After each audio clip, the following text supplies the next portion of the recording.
야. 반갑습니다. 반갑습니다. 예.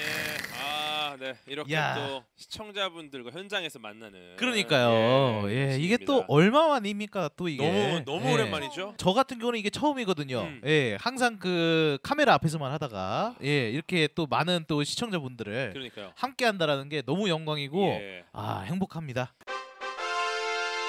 인사 시간도 맞습니다. 여러분의 시간을 낭비드릴 느리지만 쿨한 과학 랩미트입니다. 반갑습니다, 교수님들. 반갑습니다, 교수님. 반갑습니다. 오늘 미쳤다. 공개 방송으로 진행하고 있습니다. 그러니까요. 주제도 기가 막히고요. 오늘의 주제 보여주시죠. 바로 오펜하이머입니다. 멋있지 않습니까 이거에? 이번에 크리스토프 놀란 감독이 촬영하고 있고 이제 곧 있으면은 나오게 될 영화의 포스터 일부분인데 가운데 있는 분이 이제 오펜하이머고 또 중전모를 자주 쓰기로 유명하죠. 언제 개봉을 하느냐? 7, 20일, 23 이렇게 써 있어요. 23년 7월 21일에 한다는 얘기죠. 그렇죠. 왜 그럴까? 요것들 크리스토퍼 놀런이 그냥 날짜를 함부로 정하는 사람이 아니거든요. 숫자도 그렇고 그래요? 테넷 보셨으면 아시겠지만 뭐든지 뭔가 의미를 넣으려 그래. 이 개봉일의 의미가 무엇인지 오늘 한번 또 방송을 끝까지 보시면은 또 이해하실 수 있지 않을까. 23, 7, 21. 자, 이 오펜하이머 주연 배우죠. 오펜하이머 역을 맡은 사람이 바로 이분이죠. 되게 유명한 킬리언 머피라는. 진짜 네. 똑같다. 진짜 비슷하네요. 정말 비슷하게 일부러 이 담배 문 것까지 일부러 따라한 거거든요. 오펜하이머란 이름이 사실은 유대인 패밀리의 이름이에요. 그러다 보니까 실제로 그 오펜하이머의 아버지 율리우스 셀리그만 오펜하이머라는 아버지가 독일에서 뉴욕으로 넘어와서 아버지와 화가인 어머니 사이에서 뉴욕에서 태어난 게 바로 로버트 오펜하이머입니다. 뉴욕의 맨하탄이죠. 여기서 1904년에 로버트 오펜하이머가 미국인으로 태어났는데 이때까지만 해도 미국조차도 이 상류 사회에서는 반유대주의가 있었어요.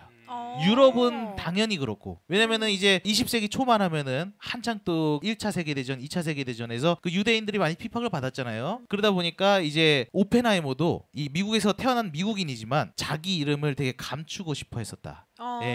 온전히 미국인으로 인정받기 위해서. 대표님도 또 뉴욕 자주 가시지 않습니까? 많이 갔었죠. 뭐 어떻습니까? 가보시니까 뭐 약간 차별을 경험하십니까? 어떤 차별이요? 한번 여쭤보는 거예요. 차별은 근데 어디 가나. 있어요? 있죠. 저도 사실은 거의 이제 시골에서 미국에 있는 시골에서 연구를 하다 왔는데 서울 오니까 차별을 좀 하나요? 아니 내가 차별 너무 심하게 하시더라고요. 차별을 좀 하는 그렇군요. 어쨌든 뭐 유대인이라 좀 티가 나는 그런 차별을 좀 겪었을 것이다. 그렇죠. 실제로 1920년대쯤에는 하버드에서조차도 유대인 학생 수를 제한하는 정책까지 냈었어요. 그래서 오펜하이머가 뉴욕에서 태어났지만 실제로 오펜하이머 하면은 생각나는 지역은 따로 있습니다. 미국에서. 어디일 것 같아요? 거기 아닙니까? 교수님들? 또 해고로 유명한데? 맞아. 그죠? 어디야? 어디야? 제가 근데 길치라 가지고 나 진짜 하나도 기억이 안 나. 바로 뉴멕시코입니다. 그러니까 맞아. 뉴멕시코. 아마 보신 분들은 아시겠지만 정말 유명한 미국의 드라마죠. 이 브레이킹 배드의 촬영 지역 거기가 바로 뉴멕시코인데 비록 그 미드 이후로 뉴멕시코가 이제 마약의 도시로 유명해졌지만 그렇죠. 사실은 그 전에는 이제 그 오펜하이머의 최초로 원자폭탄을 개발했던 그 도시로도 유명하죠. 그래서 이 뉴멕시코가 사실은 오펜하이머가 이 뉴멕시코를 되게 사랑하는 과학자였어요. 그 이유가 있는데 학창 시절에 10대 때 몸이 많이 안 좋았어. 오펜하이머 사진 보셨어요? 되게 삐쩍거렸거든요. 몸이 아파요. 막 키가 막 거의 178 이런데 몸무게가 58kg, 50kg 막 이랬어. 몸이 엄청 비슷하네요. 저 옛날에 지금 말고 옛날에 궤도 연구원은 이제 얼굴이 58kg죠. 그러니까 지금은 그런데 그래서 하여튼 뉴멕시코를 사랑하게 된 계기가 있는데 사실 뉴멕시코 이제 궤도 연구원도 오셨고 사실 레저님도 오셨잖아요. 보시면 아시겠지만 사람이 많이 안 삽니다. 뉴멕시코가 거의 우리나라의 3배 정도 사이즈거든요. 뉴멕시코 스테이트인데 근데 거기에 인구가 200만 명이에요. 그러니까 사람이 거의 안 사는 정말 그 자연과 사막과 광활함 이런 것들로 가득 찬 곳이다 보니까 오펜하이머가 10대 때 엄청 알아가지고 부모님이 뉴멕시코에 지인을 통해서 보낸 거예요. 약간 자연과 함께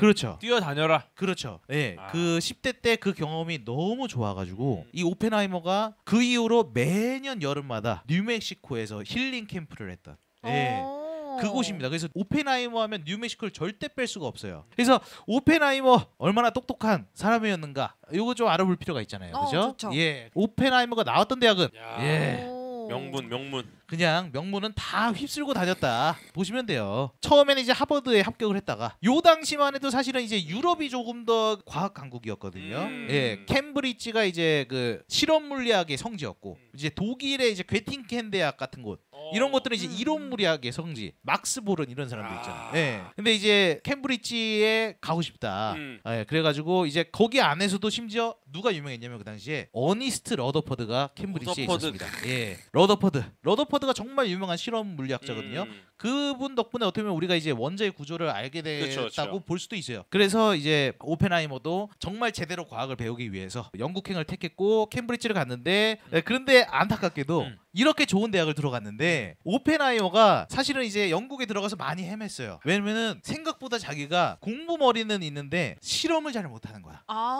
네. 그래서 이제 그 당시 오펜하이머의 지도 교수가 패트릭 블랙킷이라는 교수였거든요. 이분도 이제 노벨상을 받으신 분입니다. 근데 처음에는 이 사람을 너무 존경했는데 너무 이제 자기한테 막 시간을 늘려서 실험해라 아시잖아요. 원래 대학원생들. 지도 교수는 예. 존경하기 힘들어요. 맞아요. 예. 노벨상 수상자도 지도 교수가 되는 순간 욕을 안 할 수가 그러니까 예. 없어. 네 그래가지고 이제 오펜하이머가 이제 대학원생으로서 캠브리지에서 이제 연구를 하다가 약간 좀 정신이 안 좋아져요. 예. 너무 스트레스를 받아가지고 그래가지고 어느 날 하루는 이게 진짜 실한데 지도 교수의 책상에다가 코딱지? 아유 독성이 있는 화학 물질을 묻혀서 네, 이게 사람이 한번 이게 약간 대학원생 하다 보면 중간에 미치는 경우가 있거든요. 충분히 공감이 됩니다. 네.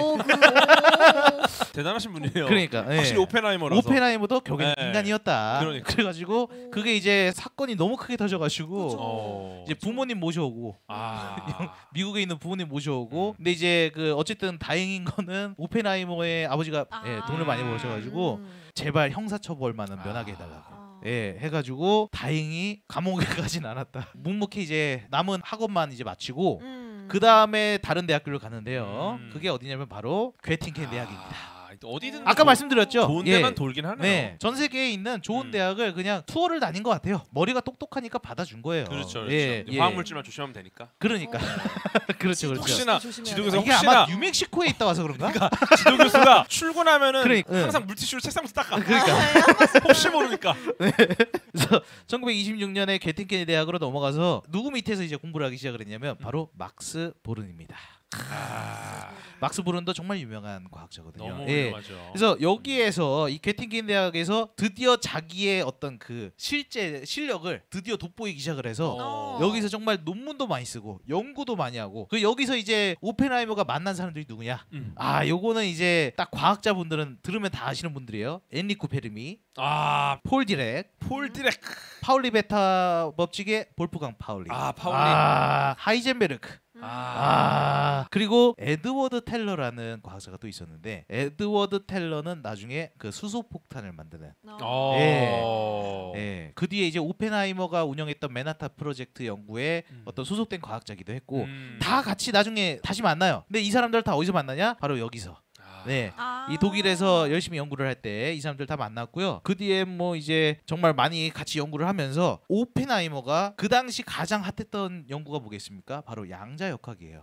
그래서 양자역학의 정말 중심이 되는 과학자들과 어울리면서 오펜하이머가 어떤 그 양자역학의 전문가로서 거듭나기 시작을 하죠. 예, 그래서 여기서 논문을 너무 많이 쓰고 좋은 연구를 많이 해서 이제는 오펜하이머가 독이 든 사과를 만드는 사람이 아니라 예, 진짜 과학자로서 누구든 모셔오고 싶어하는 약간 이미지 예. 쇄신을 했네요. 그렇죠. 예. 예. 누구든 모셔오고 싶어하는 그런 사람이 됐어요. 그러면서 이제 여기서 연구를 마무리를 하면서 다시 미국으로 돌아갈 준비를 하게 되는데요.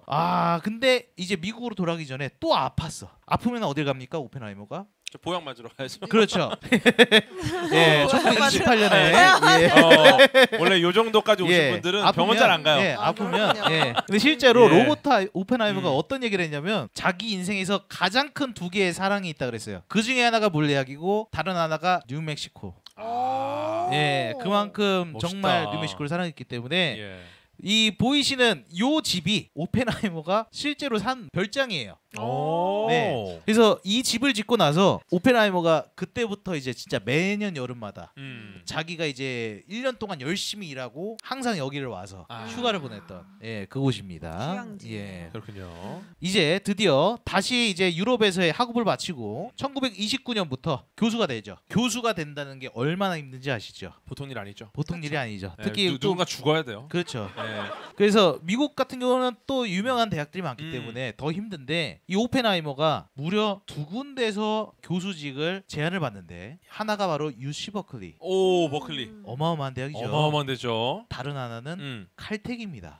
네. 그래서 2군데 예. 교수직을 다 수락을 해서 두 군데를 다 다닙니까? 네, 2군데 오. 모두의 교수가 됩니다. 오. 그 당시에 나왔던 논문입니다. 아 이거 보고 저 깜짝 놀랐어요. 야 이게 폴 디렉이거든요. 그쵸. 1930년에 폴 디렉이 뭘로 유명하냐면 저희 안될까 랩미팅에 반물질 특집이 있어요. 반물질을 수학적으로 처음 예측해낸 게 바로 폴 디렉이에요.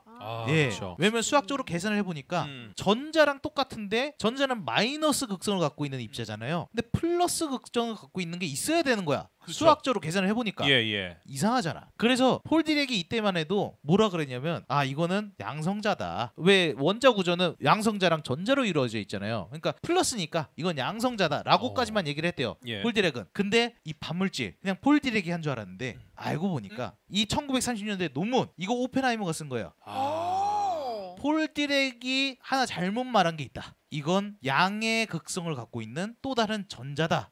질량이 양성자일 수가 없다. 이건 반물질이다. 이거를 오펜하이머가 그렇죠. 반물질의 정체를 처음으로 정리했던 그게 바로 오펜하이머입니다. 대단하죠. 자 그래서 이렇게 열심히 연구를 하고 있었는데 이 당시에 전 세계 전역에서 엄청난 사건이 역사적인 사건이 터집니다. 1930년이죠 지금. 미국으로부터 시작되면서 전 세계에서 경제 대공황이라는 이슈가 1929년에 터지면서 정말 많은 사람들이 무너져 내렸어요. 막 그 월스트리트가 주가가 확 떨어지면서 막 시장 경제가 무너지는 사건이 있었는데 이러다 보니까 이제 미국인들이든 유럽인들이든 직장을 잃고 정말 다 나앉았다고 보시면 돼요. 이거 사진 보시면 대공황 때 사진 중에 하나로 보이는데 $100 그러니까 10만 원 정도에 이거 팔겠다. 현금만 받겠다. 주식 시장에서 다 잃었다 나. 네. 보시면 자동차 바로 옆에는 잔상이 일어날 정도로 몸을 흔들고 계신 분이 한 분 계세요. 그러네요. 그러네요. 예. 이거 아마도 저분이 지금 이 차를 팔 분이다. 그래. 지금 공황에 빠진 거죠. 몸 공황에 자체가. 빠져. 자체 공황인 거야. 네. 자체 공황. 자체 다른 대공황. 분들이 이거 살까 말까 예. 고민하는 거고. 그렇군요. 그 무너지면서 이때 약간 그 시장 경제에 대한 불신이 엄청나게 높아지기 시작을 했습니다. 예. 1933년에 또 바로 아돌프 히틀러가 독일의 그 새 수상으로 자리 잡으면서 법을 자기 멋대로 바꿔요. 자기한테 좋게. 그러면서 나중에는 대통령도 물러나게 하고 자기가 대통령 독일 수상을 다 권한을 자기가 가지면서 독일의 총통이 되죠. 나치에. 그래서 이 히틀러에 의해서 정말 그 세계 정세가 경제적으로든 정치적으로든 정말 심각하게 변화하는 계기가 됐고 심지어 이때 무슨 일이 있었냐면 독일이 유대인들을 너무 싫어했죠. 홀로코스트.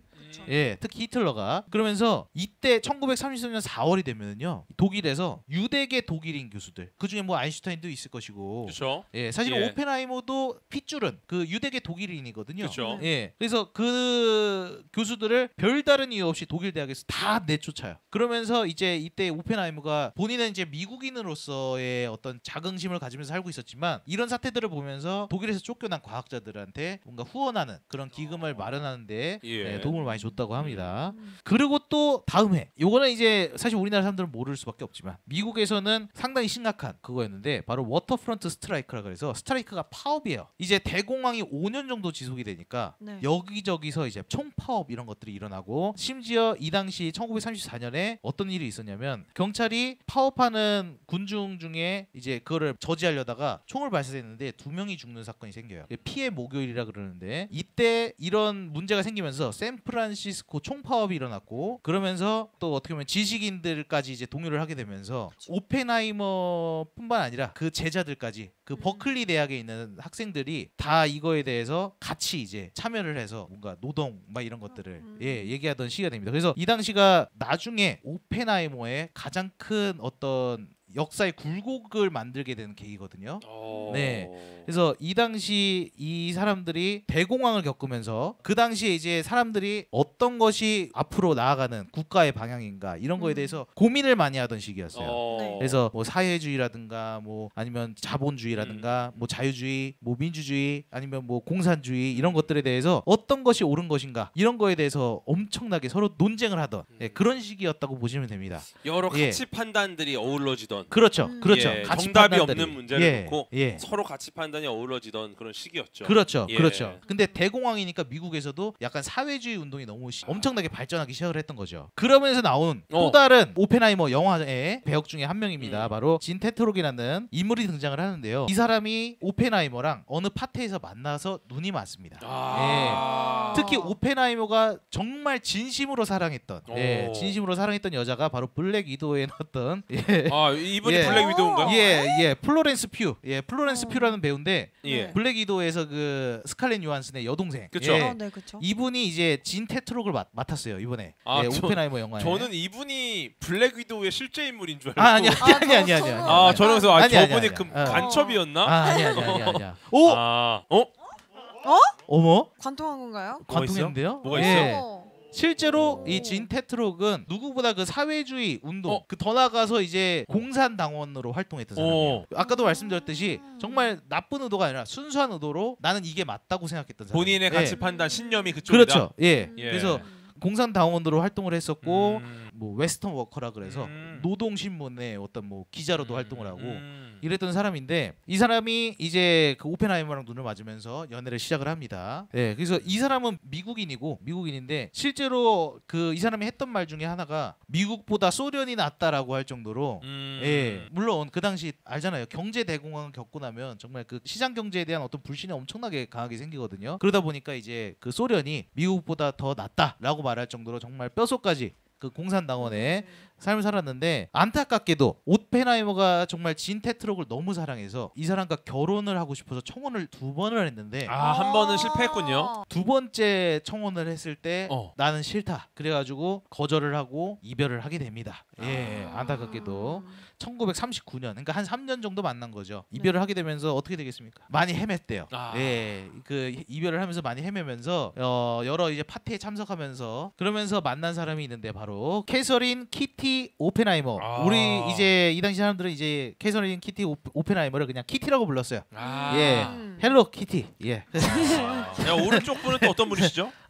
오른쪽 분이 바로 에밀리 블런트. 이거 봐, 유명하잖아요. 이거 봐. 엣지 오브 투모로우에서도 그쵸. 나오고. 예. 정말 유명한 배우죠. 근데 이 사람이 지금 딱 그 제가 써놓은 거는 이제 캐서린 키티 오펜하이머잖아요. 네. 그 말은 뭐겠습니까? 결혼을 했다는 얘기예요. 왜냐면 서양 같은 경우는 결혼하면 성을 그 남편의 성을 받거든요. 그렇죠. 이런 이제 가정사를 예, 보고 나면 이제 우리가 이제 등장인물 몇 명 봤잖아요. 그러면서 이제 앞으로 과연 이 영화에는 어떤 과학자들이 등장할 것인가 좀 궁금하잖아요. 좋죠, 예. 좋죠. 그러면서 이제 다시 한번 과학으로 다시 돌아가 보도록 하겠습니다. 네. 우리가 이 원자폭탄을 만드는 배경에 대해서 좀 알 필요가 있습니다. 어. 요거는 이제 저희가 이제 그 핵분열 원자력 발전 랩미팅에서 저 혼자 그 시부레됐던 예, 그런 기회에서 좀 더 자세히 볼 수 있는데요. 예, 사실은 이제 원자폭탄이 개발되게 된 이 계기를 좀 살펴볼 필요가 있습니다. 이 당시에 과학자들이 뭘 하고 있었냐면 질소 같은 원자에다가 핵을 던져. 핵을 이렇게 던지면 핵을 맞은 원자가 깨지는 막 수소와 산소로 분리가 되는 뭐 이런 연구를 하고 있었어요. 실제로 핵 분열이 되는. 근데 양성자 핵은 플러스 극성을 갖고 있잖아. 그러다 보니까 이제 핵과 핵끼리 부딪히는 게 한계가 되기 시작하는 거예요. 왜? 원자 번호가 높아지면은 양성자의 양이 많아지거든요. 그러면 이제 반발력이 너무 심해지면서 부딪히질 않는 거예요. 그래서 이거를 어떻게 깨트릴 수 있을까? 이거 고민하고 있었는데 엔리코 페르미가 뭐랬냐면 핵이 전기적인 극성이 있어서 부딪히지 않는다면 반발력 때문에 원자에 그럼 중성자를 쓰면 되겠네? 이 생각을 한 거야.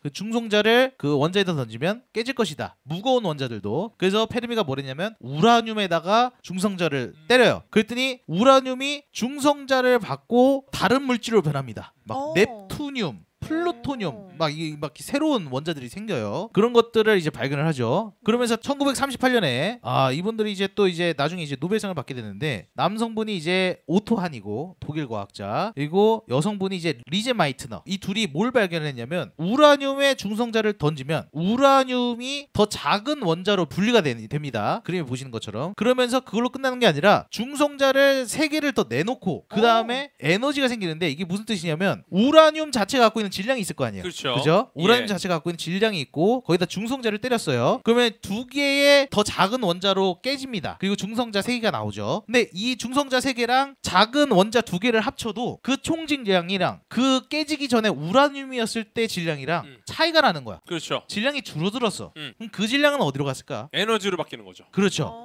아인슈타인의 MC 스퀘어, E는 MC 스퀘어, 질량은 에너지와 비례하기 때문에 질량이 없어졌다는 건 에너지가 생겼다는 거예요. 근데 아까 뭐라 그랬어요? 이 원자를 깨트릴 때 뭘 쓴다 그랬어요? 중성자를 쓴다 그랬죠. 그렇죠. 근데 우라늄 원자를 깨트렸더니 깨지기만 한 게 아니라 중성자가 3개가 더 나와. 그러니까요. 자, 봐봐요. 그러면 우라늄을 이만큼 모아놔. 이만큼 모아놓고 중성자 하나를 때리겠죠. 그러면은 우라늄 하나가 중성자에 의해서 깨지면서 또 중성자 3개를 내놓겠죠. 그렇죠. 그럼 이 중성자 3개가 옆에 있는 또 우라늄을 치겠죠. 어. 그러면 이 3개가 또 치면은 그 3개의 연산. 우라늄이 또 깨지겠죠. 그럼 3개가 각각 또 3개씩 또 중성자를 내놓겠죠. 그럼 9개가 되죠. 그 9개가 또 다른 또 주변 우라늄을 또 깨트리겠죠. 계속 연쇄적으로 반응이 일어나는 거야. 그쵸. 엄청난 일입니다. 근데 아까 뭐라 했어요? 예. 깨질 때마다 에너지가 생겨. 나오죠. 엄청난 에너지가 생기는 거예요. 이게 바로 원자폭탄의 원리입니다. 그렇죠. 그 핵분열의 원리에 예. 대해서 과학자들이 한번 알게 되면 이제 전체가 다 알게 되잖아요. 전 그렇죠. 세계가. 네. 이제 다 퍼지게 되고, 그러면서 이제 다음 해에 유명한 사람들 3명 나왔죠. 아인슈타인, 닐스 보어, 그리고 엔리코 페르미입니다. 닐스 보어가 미국 가가지고 얘기하는 거야. 독일에서 난리 났다. 엄청난 거 발견했다. 이거 핵분열 가능하다. 그래갖고 아인슈타인한테 야, 네 말 맞았어. E는 MC 스퀘어 맞아. 에너지가 나온다. 그 핵분열을 하니까 에너지가 나오더라. 그리고 이제 페르미한테 가서는 야, 이거 느낌이 이상해. 이거 연쇄 반응이 일어나거든. 엄청나게 심각한 걸 만들 수도 있을 것 같아. 라는 말을 페르미랑 닐스 보어가 대화를 나누게 되죠. 그러면서 이게 처음에는 엄청난 발견이잖아요. 우리가 이제 원자의 세계에 대해서 알기 시작하는 시기였던 거거든요. 그러면서 그냥 처음에는 엄청난 과학적 발견이라고 생각을 했는데 좀 심각한 거야. 왜? 이게 어디서 발견됐습니까? 독일이에요. 네, 히틀러가 1933년에 독일의 정권을 잡고 나치로서 이제 그 왕성하게 활동을 하고 있었는데 발견한 게 언제요? 1938년입니다. 느낌이 안 좋은 거야. 과학자들이 2차 세계대전이 막 일어날락 말락 하던 때였거든. 1939년이면 일어날락 말락 하던 때였어. 이미 안 좋아. 이 전쟁이 지금 당장 일어나도 이상하지 않은 상태야. 그러다가 이거 안 되겠다. 레오 질라드가 아인슈타인한테 부탁을 하는 거죠. 미국의 루즈벨트 대통령한테 네. 이걸 알려야 된다. 얘네들 지금 핵폭탄 만들 수도 있을 것 같다. 불길하다. 이걸 알려야 되는데 레오 질라드가 자기보다는 아인슈타인이 훨씬 더 영향력이 크니까 아인슈타인의 서명이 들어간 편지를 루즈벨트 대통령한테 보내는 거죠. 지금 현재 지금 독일의 상황에 대해서 이 경각심을 가져야 되는 경각심을 상황입니다. 가져야 된다. 지금 독일에서 히틀러가 새로운 종류의 대단히 강력한 폭탄을 만들지도 모르는 그런 상황에 절체절명의 상황에 놓여 있는 것 같다. 그렇죠. 이거 미국에서 선수 쳐서 더 먼저 완성을 해야 될 것 같다. 이분이 바로 프랭클린 루즈벨트 대통령이거든요. 네. 루즈벨트 대통령이 우라늄 위원회를 만들고 그리고 원자폭탄 개발을 위해서 충돌 실험 그런 프로그램을 제안을 합니다. 그래서 과학자들을 모으고 국방부의 어떤 인사들을 모으기 시작을 하는 거죠. 그 당시에 이제 오펜하이머가 사실 하버드도 다녔었잖아요. 그때 지도 교수였던 제임스 코넌트라는 하버드 총장이 있었습니다. 그 사람이 이제 오펜하이머한테 네가 한번 계산을 해봐라. 어느 정도가 돼야지 원자폭탄을 만들 수 있는지, 우라늄 235를 이용을 해서 원자폭탄을 만들려면 어떻게 해야 되는지 계산을 해보라 라고 오펜하이머한테 시킨 거예요. 그랬더니 오펜하이머 계산을 해봤지. 계산해봤더니 우라늄 235로 원자폭탄을 만들려면 한 100kg 정도만 있으면 우라늄 원자폭탄을 만들 수 있겠다. 그러니까 이게 도시를 날릴 비현실적인 상황이 아닌 거예요. 그렇죠. 어쨌든 현재는 이제 2차 세계대전으로 이제 접어들었잖아요. 1940년대 초가 되면 이미 시작했거든요, 전쟁은. 그러면서 미국 루즈벨트 대통령에 의해서 새로운 프로젝트가 시작을 하는데 그게 바로 그림도 유명한 맨하탄 프로젝트입니다. 맨하탄 프로젝트. 인사할 시간도 많습니다. 여러분의 시간을 낭비드릴 느리지만 쿨한 과학 랩미팅이었습니다. 감사합니다, 교수님들. 감사합니다, 교수님. 감사합니다. 늦은 시간까지 감사합니다.